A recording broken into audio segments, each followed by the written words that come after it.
La vie de Paul McCartney est une tapisserie de réalisations incroyables et de luttes profondément personnelles. De son travail révolutionnaire avec les Beatles à sa carrière solo durable. Il a été une icône pour des générations. Aujourd'hui, son ex-femme a fait une révélation qui bouleverse tout ce que nous pensions savoir sur l'emblématique Beatle. Tapez 1 si vous avez toujours admiré Paul McCartney, ou 0 si vous êtes ici pour découvrir cette révélation choquante. Découvrons le secret qui fait parler de lui. Des débuts modestes. La vie de Paul McCartney commence humblement à Liverpool. Son enfance est marquée par la classe ouvrière de la ville. Sa mère, Mary Patricia, infirmière et sage-femme engagée, subvient aux besoins de la famille. Le père de Paul, Jim, est irlandais et talentueux. Dans les années 1920, il a dirigé l'ensemble de jazz de Jim Mack à la trompette et au piano. Paul est né musicien. Jim a connu des difficultés en temps de guerre. La guerre a détruit sa carrière de vendeur de coton et l'a forcé à travailler comme tourneur chez Napier, une entreprise d'ingénierie de la défense. Il passe ses nuits à aider les pompiers, le monde étant en guerre. Les McCartney s'installent dans un petit appartement à Knowsley en 1944 avant de déménager dans une maison communale à Speke en 1946. Malgré les difficultés financières, Jim aime la musique. Paul est encouragé à jouer du piano droit et apprend à écouter et à apprendre à l'oreille, ce qu'il préfère. Paul a essayé les cours de musique mais n'a pas réussi. Il apprenait mieux seul, comme son père. La chanson mondialement connue « When I'm 64 » a été écrite sur le piano familial. La carrière de sage-femme de Mary l'a soutenue dans les moments difficiles. La 24e rue d'Allerton a été la maison d'enfance de Paul et Michael McCartney. Paul se souvient d'avoir vu Mary partir les matins enneigés pour s'occuper de ses patients. Mary était morte d'une embolie après une opération du cancer du sein lorsque Paul avait 14 ans. Cette perte a déchiré le cœur de Paul et lui a inspiré ses compositions les plus émouvantes. Paul est un musicien prometteur.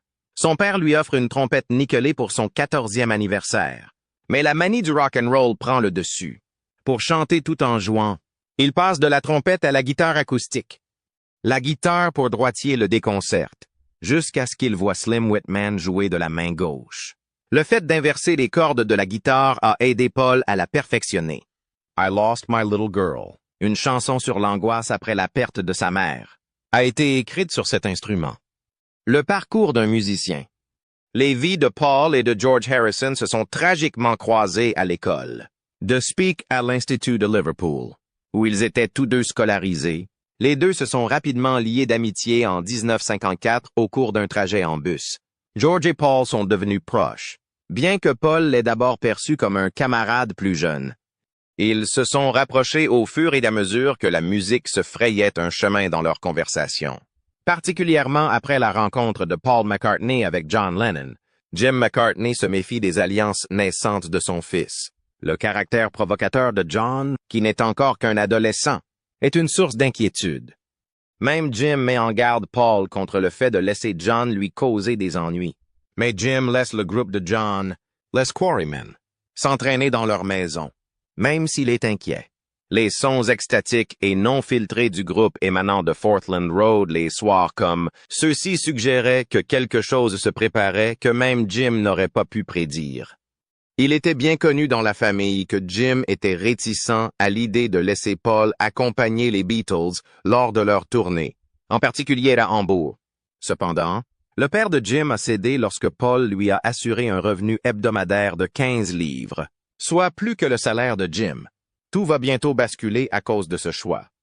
Alors que l'étoile de son fils monte, Jim assiste, impuissant, à la formation des Beatles dans les clubs endiablés de Hambourg pour en faire des artistes capables de se produire sur scène. Il tente de contenir son enthousiasme, qu'il est gêné de montrer en public malgré sa fierté. Jim était là pour les Beatles, les encourageant discrètement à devenir célèbres dans le monde entier. Pour répondre au déluge de lettres de fans reçues à Fortland Road, il demandait l'aide de Michael pour construire des réponses qui semblaient avoir été écrites par Paul lui-même. Entre-temps, Paul a atteint une célébrité fulgurante, tandis que sa musique fait souvent allusion au passé. Yesterday et d'autres chansons sont inspirées par des sentiments et des souvenirs liés à Mary. plus tard. Paul avouera que les souvenirs de sa mère ont été une source d'émotion pour les chansons. Plus que de simples lettres de fans et des séances d'entraînement résonnent dans la résidence de Forthland Road. La musique est inspirée par certaines circonstances. Golden Slumbers on a Piano est l'une des feuilles que Paul a trouvées. Grâce à cette découverte, les Beatles ont pu créer un air de berceuse qui accompagnerait parfaitement Abbey Road. Certaines anecdotes. Caché derrière la musique et les caméras, montrant le vrai Paul McCartney. Au-delà de sa célébrité, c'est lorsque Paul était adolescent, dans les années 1915, que l'une de ses histoires a commencé. La jeune fille qu'il a rencontrée s'appelait Leila. Paul, qui a le don de repérer ce qui n'est pas commun, se souvient que son nom est particulier à Liverpool. Le fait que Leila, la sœur aînée de Paul, lui demande de temps en temps de la garder a donné aux fans un aperçu du côté plus doux du jeune homme qui allait plus tard conquérir des millions de fans. Cependant, la première relation sérieuse de Paul avec Dorothy Dot Roan a eu lieu dans les années 1959. Nous nous trouvons alors au Casbah Club, un haut lieu de la culture adolescente où les idées naissent et les rêves se réalisent. À l'âge de 17 ans, Dot occupait le poste d'employé de banque ou, plus vraisemblablement, d'échimiste. Paul a été séduit par elle, selon plusieurs témoignages. Leur relation s'est rapidement épanouie. Paul est passé maître dans l'art de prendre des initiatives. Il habille Dot. La conseille sur ses produits de beauté et paix, même la facture d'une coupe de cheveux à la Brigitte Bardot.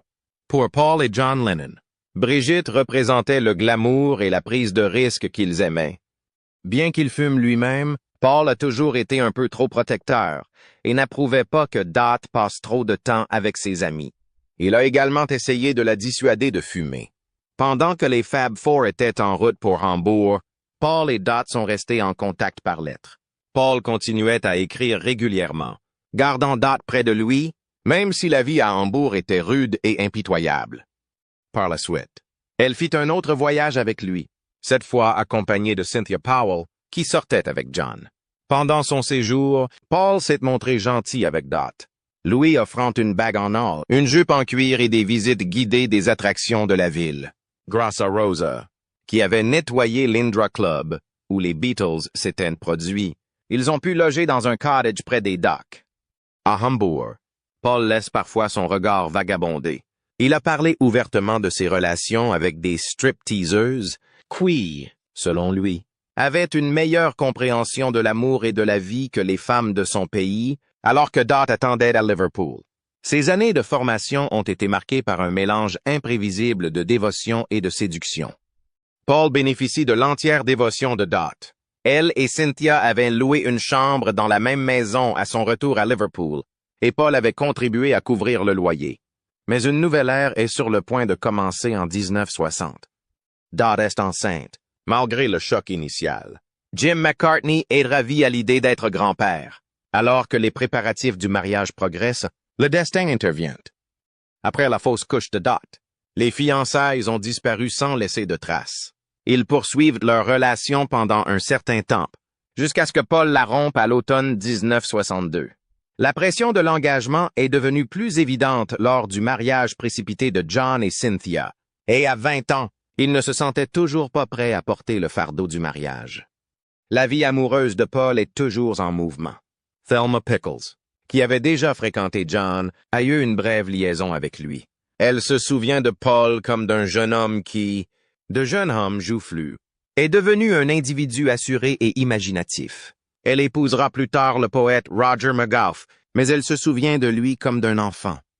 Paul a également croisé la route d'Iris Caldwell, la sœur féroce de Rory Storm.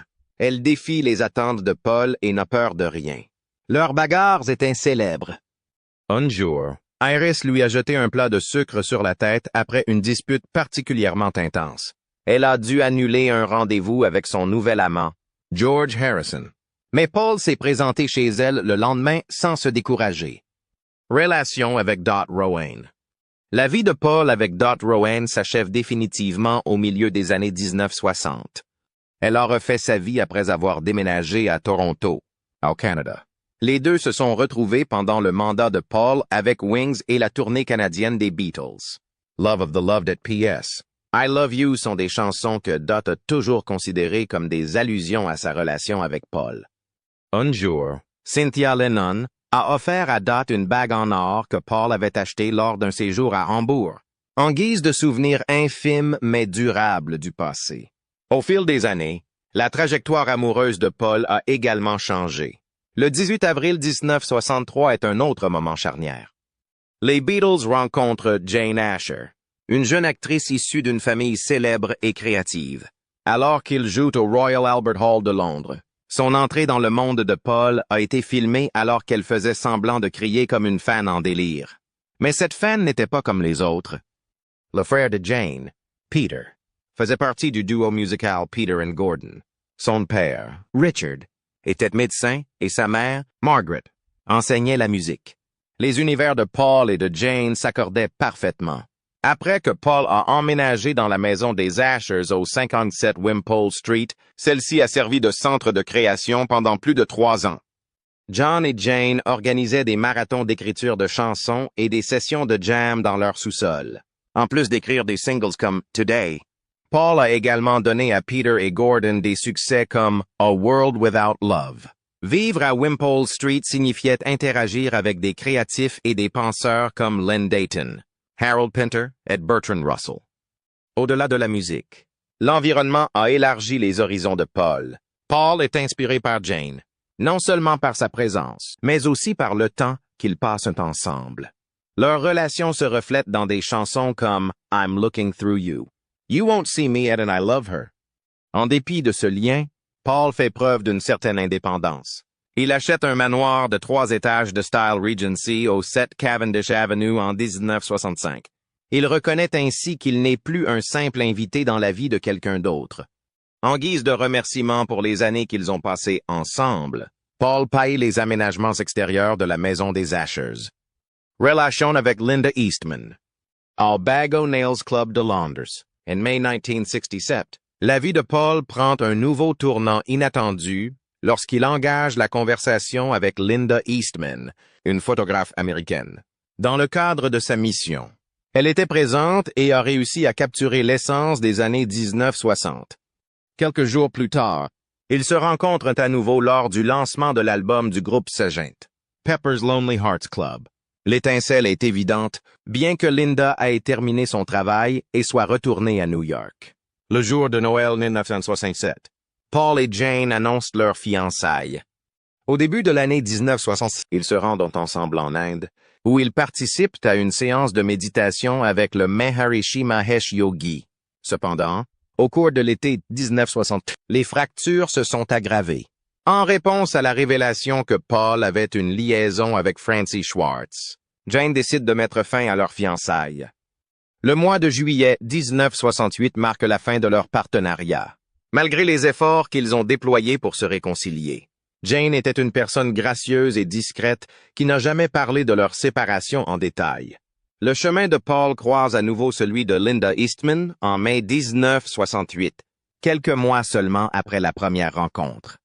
La rencontre a lieu à New York, où Paul et John font la promotion d'Apple Corp, la nouvelle entreprise que les Beatles ont créée. Bien que la rencontre ne soit pas prévue, le destin s'en mêle. Le regard de Paul est instantanément attiré par Linda, une grande photographe connue pour prendre des photos candides des artistes de rock les plus célèbres du monde pendant leur spectacle. Ils ont partagé une connexion sans prétention et électrisante. Leur relation s'est renforcée au fil de l'été. En septembre, Paul décroche son téléphone et contacte Linda pour l'inviter à venir à Londres. Il lui demande de venir à Londres. Elle est d'accord. C'est entre le 19 et le 69 mars que les choses ont commencé à changer. Tous deux étaient prêts à échanger leurs vœux devant la mairie de Marylebone. Bien qu'il s'agisse d'une simple cérémonie civile, elle est importante dans tous les sens du terme. Mary était déjà enceinte de 4 mois de Linda, qui était leur premier enfant ensemble. Les paillettes n'étaient pas au rendez-vous pour cette occasion particulière. Tout est venu du cœur.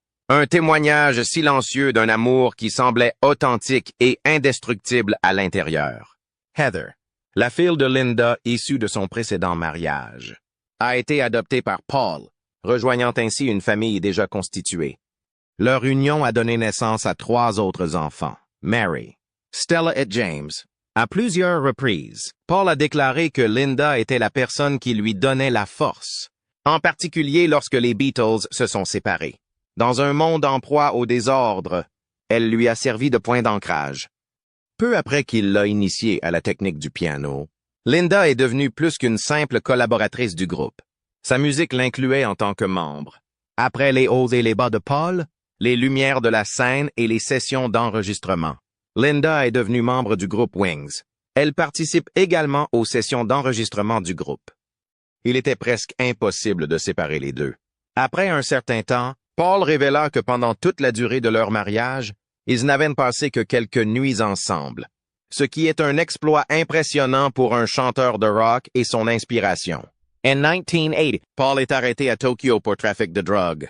Un incident surprenant et malheureux qui inquiète Linda et leurs enfants à la maison. C'est la seule exception à cette règle. Malgré cela, leur lien reste inébranlable. Une tragédie a frappé l'année 1948. Après une lutte courageuse contre le cancer du sein, Linda est décédée le 17 avril, à l'âge de 56 ans, à Tucson, en Arizona. La maladie avait été diagnostiquée avant son décès.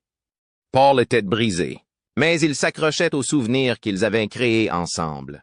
En contribuant à un CD choral intitulé A Garland for Linda et en dédicaçant l'album classique Ex Cor Meum à sa mémoire, il a canalisé son chagrin dans la musique lorsqu'elle est décédée. Après son décès, des rumeurs ont commencé à circuler, certains doutant de la nature de ses derniers instants. Cependant, Paul a réfuté avec véhémence toute suggestion selon laquelle elle aurait aidé à son propre suicide. Tout ce qu'il a fait était une démonstration claire de son affection indéfectible pour Linda. Leurs enfants, qui ont partagé la passion et la chaleur de leur mère, ont transmis l'héritage de leur amour de génération en génération. Alors que Paul négociait sa vie de veuf, il s'efforçait de trouver un équilibre entre l'héritage des Beatles, sa carrière solo et son rôle de parent. Le monde entier l'observait. Mais très vite, un nouveau nom, Heather Mills, fait la une de tous les journaux. Heather, qui avait fait carrière comme mannequin dans le passé, était bien connue pour ses activités de plaidoyer, notamment sa lutte contre les mines antipersonnelles. Ils font leur première apparition publique ensemble lors de la célébration de son 32e anniversaire en janvier 2000, ce qui attire beaucoup d'attention. Dès qu'ils font un geste, les tabloïds sont là pour le couvrir. Le mariage entre Paul et Heather a eu lieu le 11 juin 2002.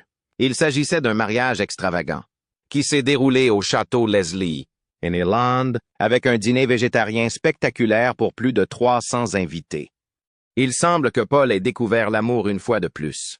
Le couple est devenu parent d'une fille en octobre 2003, qu'ils ont appelée Beatrice Millie. Ce prénom a été choisi en souvenir de la défunte mère de Heather et de la tante Millie, chère à Paul. Le conte de fées ne s'est cependant pas poursuivi. Les tensions se sont accrues et, en juillet 2006, on a appris que Paul avait déposé une demande de divorce. Les médias se déchaînent. Les deux parties se livrent à des débats houleux sur les conditions du divorce, notamment en ce qui concerne les règlements en espèces et les déclarations publiques. Le 17 mars 2008, une décision a été rendue, accordant à Heather un total de 24,3 millions de livres. Le juge Hugh Bennett, qui a statué sur l'affaire, a qualifié Heather d'incohérente, d'imprécise et de peu franche. En revanche, le juge Bennett a félicité Paul pour son honnêteté. Cette conclusion malheureuse a été marquée par les gros titres et les batailles juridiques. Pendant la tempête, l'attention de Paul s'est concentrée sur Béatrice, et il a veillé à ce qu'elle soit en sécurité et qu'elle se porte bien. Il a même accepté de payer ses frais de scolarité et de nounou jusqu'à ce qu'elle atteigne l'âge de 17 ans. Il a fallu un certain temps pour que la poussière du divorce retombe, mais elle a laissé une cicatrice dont Paul a choisi de ne pas parler en public. Néanmoins, Levi, comme elle le fait souvent, a réussi à le prendre par surprise. Relation avec Nancy Shevell. Nancy Shevell, entrepreneuse new-yorkaise et cousine de la journaliste Barbara Walters, est la jeune femme avec laquelle Paul entame une relation discrète en novembre 2007. La différence se situe au niveau de Nancy, née à Edison, dans le New Jersey. Elle a grandi dans une famille active dans le secteur des transports. Elle a fini par devenir vice-présidente de l'entreprise familiale. Elle possédait une solide éthique de travail, était instruite et avait une personnalité bien ancrée. Bien qu'ils aient été protégés des feux de la rampe, leur relation s'est développée progressivement. Le 6 mai 2011, ils rendent public leur fiançailles. Une cérémonie privée a eu lieu le 9 octobre 2011 entre Paul et Nancy. Le mariage a eu lieu à l'hôtel de ville de Marylebone, la même où Paul s'était déjà marié avec Linda plus de 40 ans auparavant. Cette fois-ci, le mariage s'est déroulé en petit comité, et seuls quelques amis proches et membres de la famille étaient présents. Toutefois, par respect pour les ancêtres juifs de Nancy, ils ont commémoré ensemble le Yom Kippour. Ils ont toutefois renoncé à une bénédiction religieuse. Sur son album Kisses on the Bottom, sorti en 2022, Paul a écrit une chanson intitulée My Valentine, spécialement pour Nancy. Il s'agit d'un doux hymne à l'amour que l'on découvre plus tard dans la vie. Paul se tient à nouveau debout, le sourire aux lèvres, une guitare à la main et un cœur qui, bien qu'entaché par la perte, a toujours une place pour l'amour. Les années de tourmente sont derrière lui. Heather Mills, qui a été mariée à Paul McCartney, a révélé un secret de longue date qui éclaire leur relation tumultueuse. Elle a également parlé des difficultés qu'elle a rencontrées pendant leur mariage. Dans sa conversation, Heather a révélé que la vie avec Paul n'était jamais aussi facile qu'elle le paraissait. Le défi le plus difficile à relever, sa défunte épouse, Linda McCartney, était toujours là pour lui faire de l'ombre. Heather affirme que leur propriété de Rye, dans le Sussex de l'Est, où Paul et Linda avaient passé le quart de siècle précédent à créer des souvenirs, ressemblait à un hommage à Linda pendant qu'ils y étaient. Comme cette présence n'a jamais vraiment disparu, elle a créé une barrière émotionnelle que Heather n'a jamais pu briser. Heather a fait remarquer que la maison était remplie de souvenirs de Linda qui étaient présents à tout moment. Il y avait des photos, des souvenirs et des plaques sur lesquelles étaient gravés des sentiments tels que « J'aime Linda ». Même les actions de Paul ont apporté beaucoup de lumière. Le fait qu'il ait continué à porter l'alliance de Linda jusqu'à la veille de son mariage avec Heather est un geste qui suggère qu'il était encore en deuil.